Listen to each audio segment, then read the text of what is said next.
Aso baru selesai mandi. Di jarinya ada beberapa titik hitam. Dia mencuci tangannya. Sabunnya malah rusak. Kemudian ia mengambil sikat gigi. Sikat itu juga rusak. Apa-apaan?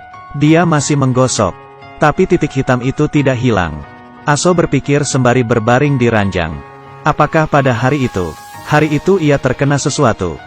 Dan pingsan. Waktu seakan berhenti. Dia melayang di udara. Matanya berubah hijau. Lalu, ia terjatuh. Setelah Aso sadar, seperti tersambar petir.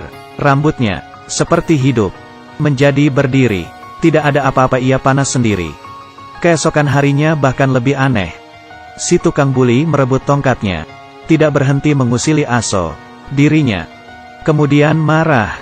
Mereka menginjak-injak Aso. Mengambil radio antik miliknya. Mengusilinya lagi. Jangan melihatku dengan tatapan itu. Kamu bisa mati. Si tukang buli ingin merusak radio Aso. Tapi diambil oleh seorang wanita. Dia mengalahkan si tukang buli. Mengembalikan barangnya ke Aso. Dia membawa Aso ke suatu tempat. Masih ada orang yang mau melawan. Dia menendangnya. Orang itu kesakitan. Tapi ia masih tidak mau menyerah. Memanggil temannya. Tapi wanita ini dengan mudah mengalahkan mereka berdua. Si pirang menjambak rambut si wanita dari belakang. Dan langsung dihabisi. Dia mengembalikan tongkat Aso. Mengajak Aso pergi. Di jalan, wanita ini juga memiliki titik hitam yang sama di tangannya. Sepertinya ia mengetahui sesuatu. Mereka datang ke sebuah restoran mie. Orang-orang di restoran ini tampak biasa saja. Tapi, mereka semua adalah dukun profesional. Bertugas memburu setan. Mereka semua memiliki kemampuan yang berbeda. Fisik yang kuat, hingga setara 2 atau 3 orang. Dan titik hitam di tangan Aso. Juga pada mereka, berhubungan dengan misi beberapa hari lalu. Tangan ini, memotong zucchini dengan cepat. Memasukkan mie ke dalam panci. Meniriskannya, menaruhnya ke air dingin. Menumis zucchini. Menumis jamur. Wortel. Mengocok telur. Semua bahan telah siap. Ditaruh di mie. Dan kuah bening dituangkan. Selesai. Tapi sepertinya ada yang salah dengan tangan si koki. Jarinya mengenai pisau. Dengarkan lagi. Ia mengenai tangannya lagi. Si koki ini memiliki usaha restoran mie yang sangat enak. Tapi sesungguhnya, karena fondasi dari si dukun ini, wanita yang kurus dapat dengan mudah membawa 4 keranjang air. Dan saat ini ia merasa ada setan kuat yang muncul. Mereka bertiga mengganti pakaian, tidak peduli soal toko, dan langsung pergi. Mereka menghubungi temannya. Mereka berpencar dan mulai memburu. Tapi setan ini terlalu kuat. Temannya terbunuh. Dan jiwanya masuk ke tubuh Aso. Orang di restoran mie berkata kepada Aso, mereka adalah dukun yang miskin. Dan titik hitam itu adalah pintu ke alam baka. Kemudian mereka ingin Aso bergabung. Dia tidak akan melakukan hal semengerikan itu. Dan membuat keputusan.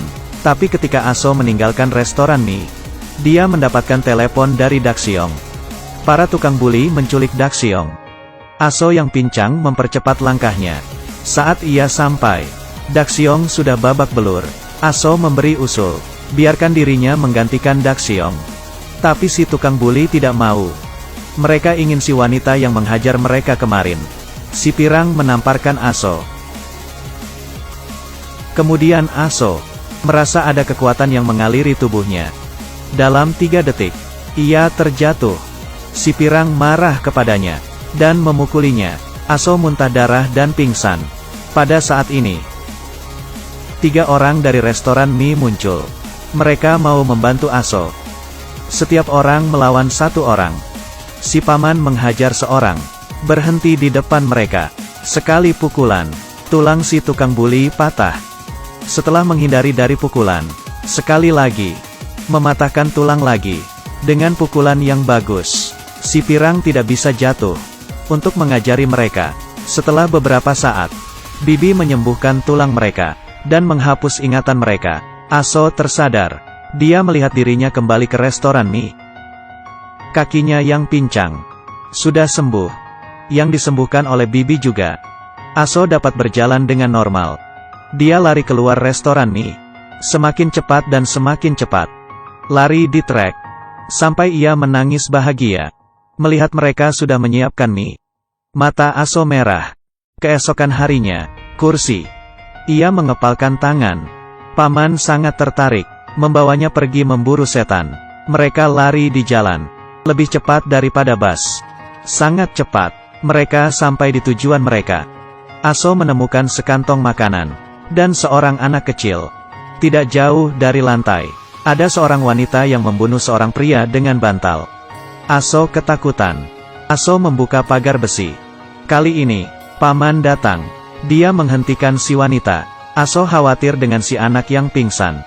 Menolongnya dengan pertolongan pertama. Bibi juga datang. Si anak sudah tertolong.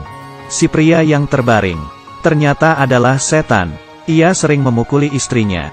Istrinya yang marah, membalasnya. Setannya takluk. Anak kecil itu juga selamat. Mereka semua memuji Aso. Dan mengeluarkan seragam mereka. Esok harinya, mereka menunggu di tempat yang sudah dijanjikan. Aso pun datang. Sejauh ini, para tim dukun sudah terbentuk. Selanjutnya, ini adalah drama Korea, Uncanny Encounter. Atau dengan nama lain Restoran Mie Sihir. Diadaptasi dari komik Korea berjudul sama. Ketika tayang perdana tahun lalu. Membuat rating OCN terbaru. Sebuah kuda hitam yang tidak disangka-sangka. Sangat menarik untuk ditonton. Aku merekomendasikan kalian menontonnya.